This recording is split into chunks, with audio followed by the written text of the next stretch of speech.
आप सबों को मेरा नमस्कार। I doctor Rajiv Ranjan welcome all of you on my motivational and educational platform Rajiv Prerna Manch. आज मैं देश के सभी भाइयों, बहनों एवं माताओं से विनम्रतापूर्वक निवेदन करना चाहूँगा कि हम भारत में पूर्णतः 130 करोड़ लोग आज कोरोना वैश्विक महामारी से जूझ रहे हैं। ऐसी स्थिति में हमें सतर्क और सावधान रहने की आवश्यकता है। सन 2020 में फर्स्ट वेव का सामना हम लोगों ने किया। सन 2021 वर्तमान समय में सेकेंड वेव का सामना करना पड़ रहा है, जो अत्यंत घातक है। और आपको जानकर यह आश्चर्य होगा कि दुनिया का पहला देश हिंदुस्तान बना है जहां एक दिन में सबसे ज़्यादा मौतें हो रही है। और इसी बीच में सारे मेडिकल एक्सपर्ट्स और भारत सरकार ने खुद एक एडवाइजरी जारी कर दिया है कि किसी भी समय हिंदुस्तान में थर्ड वेव अर्थात तीसरी लहर की आहट हो सकती है और उसमें सबसे ज़्यादा नुकसान हमारे बच्चों को होने वाला है।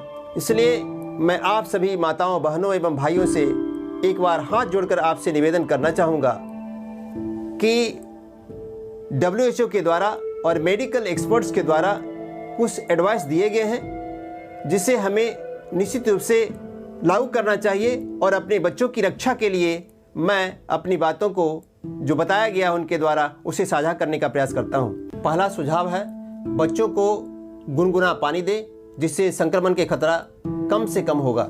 दूसरा सलाह है, बच्चों को भोजन में पौष्टिक आहार दें, साथ ही साथ गुनगुने पानी के साथ नींबू का सेवन करने का भी सलाह दें। 6 साल से ऊपर के बच्चों को एडवाइस दिया गया है कि पेरेंट्स की देखरेख में प्रतिदिन 5 से 10 मिनट तक बच्चे को सांस से संबंधित व्यायाम कराना चाहिए जिससे लंग्स मजबूत होते हैं, जैसे कपालभाति, अनुलोम विलोम एवं भस्त्रिका का प्राणायाम करा सकते हैं। बच्चों को रात्रि में सोने से पहले प्रतिदिन 1 कप गाय का दूध एवं हल्दी मिलाकर देने से बच्चे की इम्यूनिटी बढ़ जाती है और रोग प्रतिरोधक क्षमता बढ़ने से बच्चे संक्रमित होने से बच जाते हैं। फेफड़े को मजबूत बनाने के लिए अच्छे क्वालिटी का बैलून फुलाने के लिए बच्चे को दिया जाना चाहिए जिससे लंग्स काफ़ी मजबूत होते हैं और संक्रमण से बचाव में काफ़ी लाभ मिलता है। आप बच्चे को हर समय खुश रखें, तनाव मुक्त रखें और घर के माहौल को बिल्कुल ऐसा बना करके रखें जिसमें बच्चे पढ़ाई भी करें और बच्चे खेले भी। और अभी कम से कम 2-3 महीने तक इसी अभ्यास में बच्चे को रेगुलराइज करना होगा। मेडिकल एक्सपर्ट के द्वारा यह सलाह दी गई है, प्रत्येक घरों में यह पल्स ऑक्सीमीटर रखना चाहिए जिससे बच्चों को या बड़े को भी सुबह शाम प्रतिदिन SpO2 अर्थात ऑक्सीजन का रीडिंग लेना चाहिए, पल्स का रीडिंग लेना चाहिए, जिससे स्पष्ट चले कि नॉर्मल ऑक्सीजन का जो लेवल है वह हमारा 96 से 99 है। और अगर 95 या उससे नीचे आता है तो निश्चित रूप से बच्चे को या बड़े को पेट के बल सोना चाहिए। साथ ही साथ मेडिकल एक्सपर्ट से अविलंब राय लेनी चाहिए। नवजात शिशु एवं 6 वर्ष तक के बच्चों को कम से कम लोगों के संपर्क में आना चाहिए। अब थर्ड वेव में जो बच्चे को इफेक्ट करने वाली लक्षण होंगे उस पे मैं आपका ध्यान आकृष्ट करता हूँ।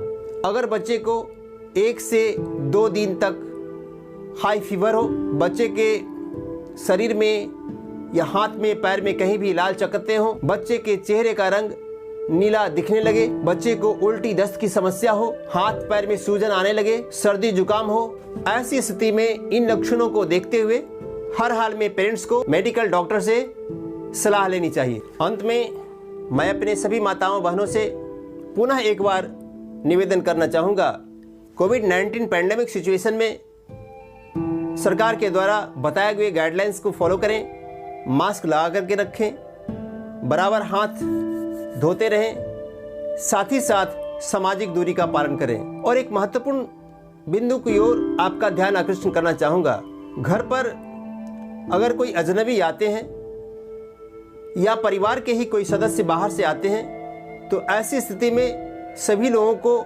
सामाजिक दूरी का ख्याल रखना चाहिए। दूसरी बात, बच्चे अबोध होते हैं और दौड़ करके बाहर से आने वाले व्यक्तियों के पास चले जाते हैं। ऐसी स्थिति में आपका ध्यान सबसे महत्वपूर्ण होना चाहिए कि बच्चे को अपने परिवेश में रखें और बाहरी व्यक्तियों से मिलने की कम से कम मौका दें तो ज़्यादा से ज़्यादा बच्चे की रक्षा हो सकती है।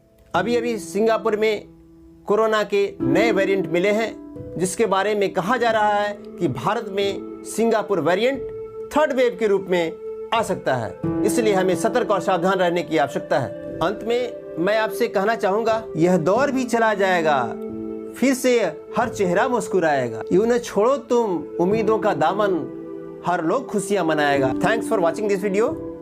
जय हिंद, जय भारत, धन्यवाद।